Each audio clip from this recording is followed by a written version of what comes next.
বিসমিল্লাহির রহমানির রহিম। প্রিয় শিক্ষার্থীবৃন্দ, আসসালামু আলাইকুম। কেমন আছো তোমরা সবাই? আশা করি ভালো আছো। আজকে আমরা পদার্থবিজ্ঞান প্রথম পত্রের দ্বিতীয় অধ্যায় অর্থাৎ ভেক্টর অধ্যায়ের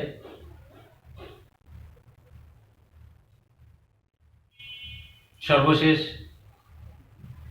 ক্লাস। আজকে ক্লাসের মাধ্যমে আমরা ভেক্টর অধ্যায়ের তাত্ত্বিক আলোচনা শেষ করব। এরপরে যদি তোমাদের সমস্যা থাকে আমাকে জানাবে, আমরা গাণিতিক সমস্যাগুলো তখন আবার দেখার চেষ্টা করব। তো আমাদের এই শেষের দিকের আলোচনায় আজকে আমরা আলোচনা করব ক্যালকুলাস।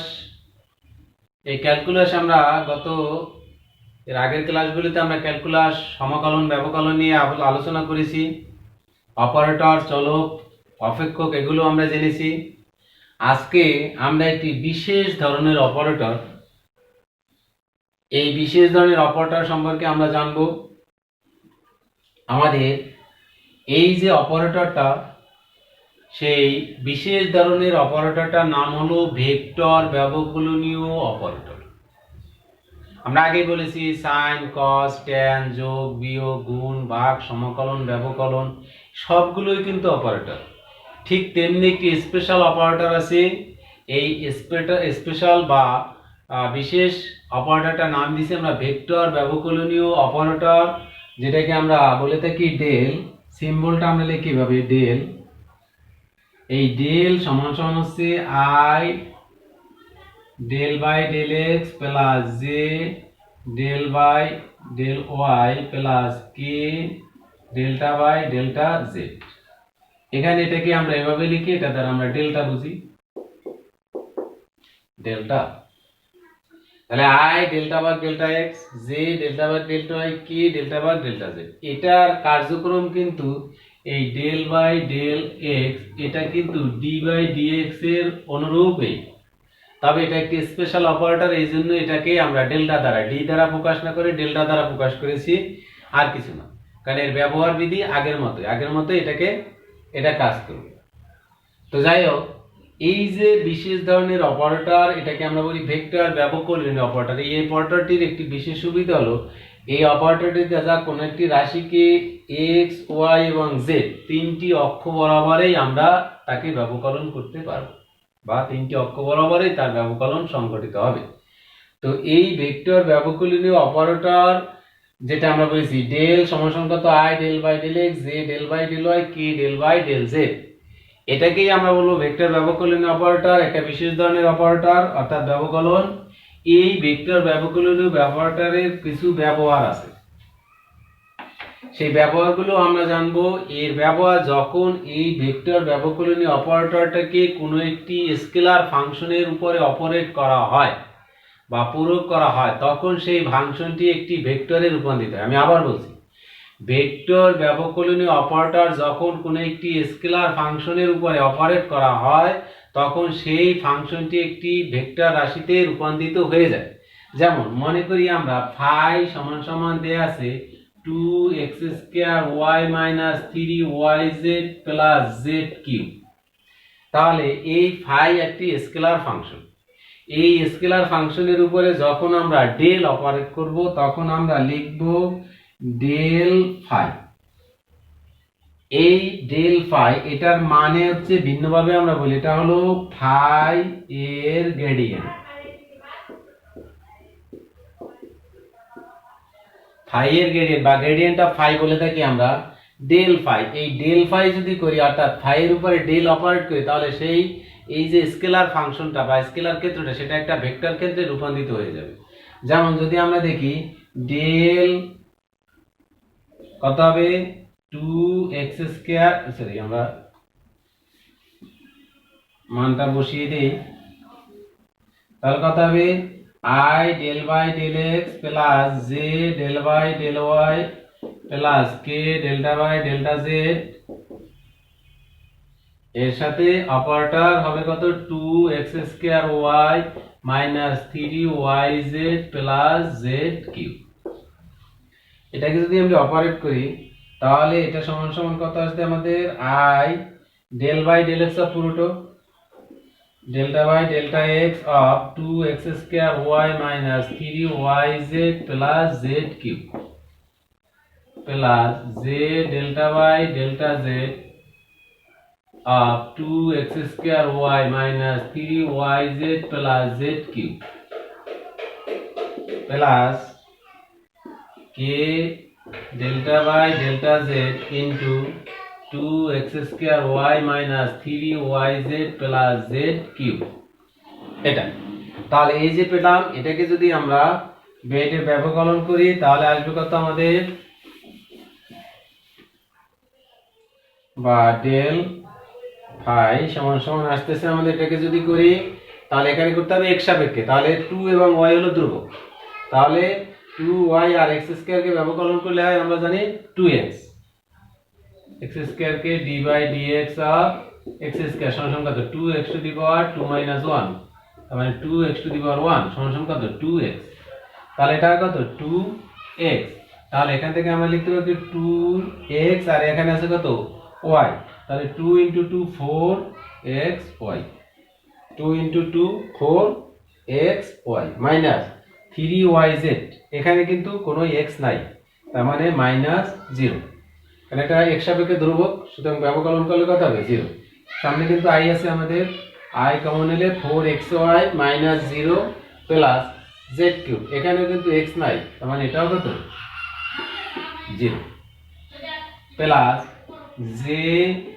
যদি নেই এটাকে যদি আমরা করি তাহলে কত 2x স্কয়ার y এখানে সরি এটা y হবে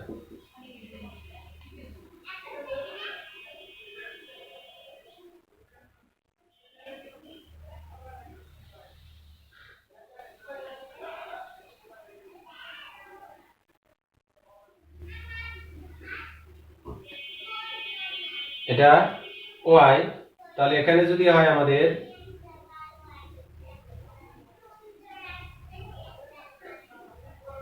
y আছে তাহলে এখানে থাকে 2x স্কয়ার মাইনাস 3y এখানে y আছে তাহলে থাকবে কত 3y কে করলে 1 3z আর z নাই তাহলে কত আসতেছে 0 এটা y এখানে y নাই প্লাস k যদি নেই এখানে z নাই তাহলে 0 এখানে z আছে তার মানে মাইনাস 3y এখানে আছে z তার মানে প্লাস 3z স্কয়ার তাহলে ফাই এর গ্রেডিয়েন্ট পেলাম কত আমরা এত তো অনেক সময় আমাদের বলে যে ফাই সমান সমান 1 মাইনাস 1 2 বিন্দুতে ডেল ফাই সমান সমান কত তাহলে যদি হয় তাহলে ডেল ফাই সমান সমান 1 2 বিন্দুতে যদি আমরা বসাই তাহলে বিন্দুটা বসাই দাও এর মানে হচ্ছে x সমান সমান 1 y সমান সমান -1 z সমান সমান মাইনাস প্লাস 2 তাহলে কত হয় x যদি 1 হয় তাহলে কত i ইনটু 4 ইনটু x এর মান 1 আর y এর মান -1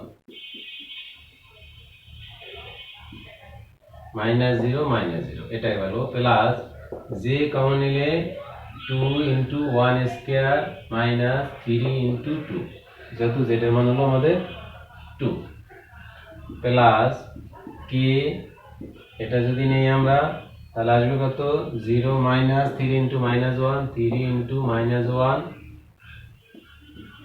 প্লাস 3z স্কয়ার তার মানে 3 into 2 স্কয়ার তাহলে আসে কত আমাদের 4 into 1 into -1 তাহলে আসে -4i আর এখানে আসে 2 6 2 6 মানে হলো -4 তাহলে -4j আর এখানে মাইনাস মাইনাস প্লাস 3 আর এখানে হলো 4 into 3 12 তাহলে 12 12 and 3 15 প্লাস 15k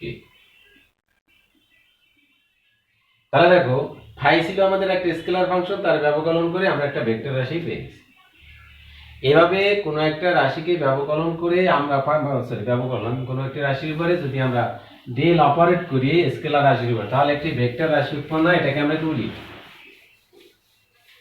গ্রেডিয়েন্ট। এরপরে হলো আমাদের ডাইভারজেন্স। তো ডাইভারজেন্স কোন একটি ভেক্টরের উপরে যদি আমরা ডেল অপারেট করি এবং ফলাফল যদি একটি স্কেলার রাশি হয়, তাহলে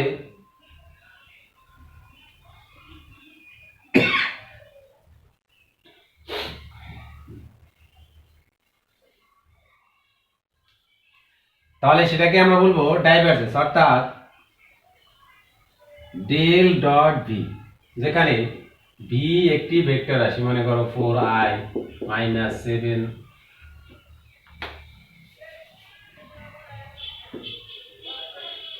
x square I x square - 2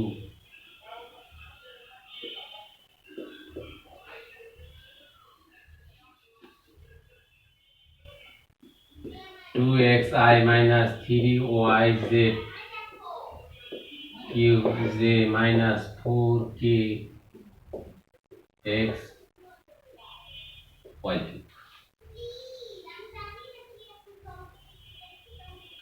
তাহলে এরকম যদি হয়, তাহলে এর উপরে যখন ডেল অপারেট করব তখন এটাকে আমরা লিখব ডেল ডট বি, এবং করব কি ডেল ডট বি বা ভি এর ডাইভারজেন্স। এই ভি এর যদি ডাইভারজেন্স করি তাহলে হবে কত? Del dot V. এই ডেল ডট বি সমান ডেল হবে কত? I del by del x plus J del by del Y plus K delta by delta Z dot 2xi - 3yz cube z - 4x cube y cube K. এটা যদি হয় তাহলে আমরা জানি ডটের ক্ষেত্রে হয় কত? ax bx ay by az bz। তাহলে সেক্ষেত্রে কি হবে? Del by del x into 2x, এখানে কিন্তু i ডট i 1 হয়ে যায়, plus del by del y minus 3yz cube plus del by del z minus 4x cube y cube. তাহলে এখানে আসতেছে কত আমাদের? Del by del x 2x এর করলে হয় 2 মাইনাস এখানে আসে কত? 3yz কিউব, তার মানে y সাপেক্ষে করলে y, তার মানে আছে minus 3z cube.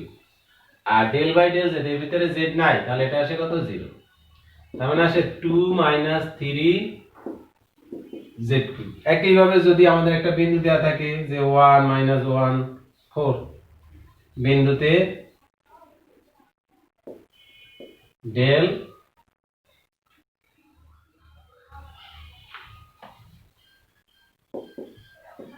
Del dot B যদি দেওয়া থাকে তাহলে আমরা লিখব কত? 2 মাইনাস 3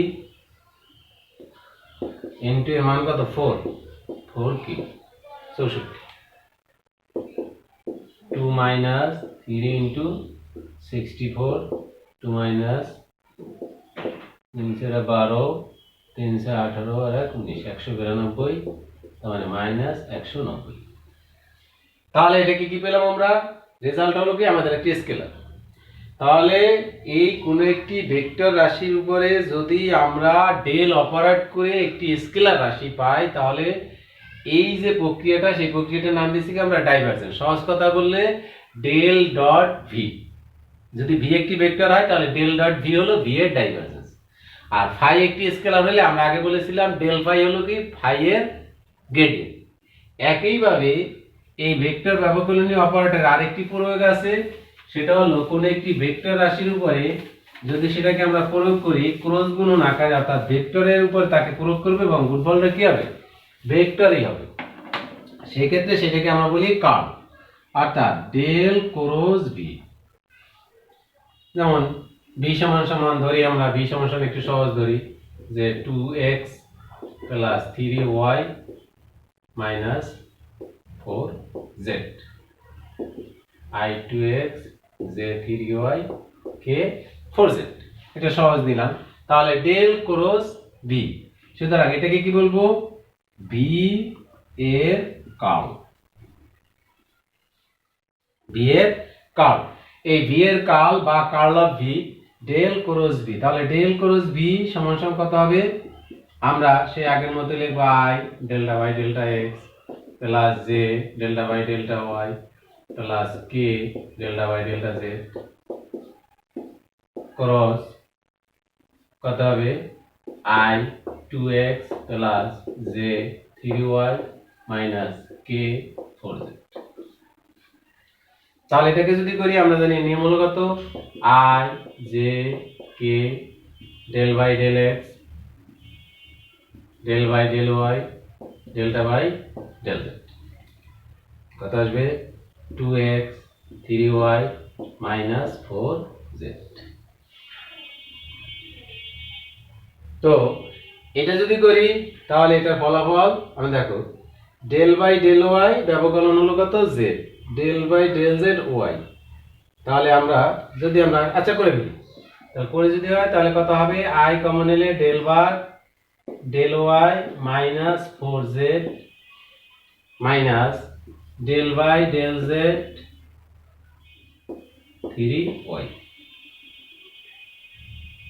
এটা হলো আই একটা, প্লাস জে যদি নেই তাহলে আসবে আমাদের কত ডেল বাই ডেল জেড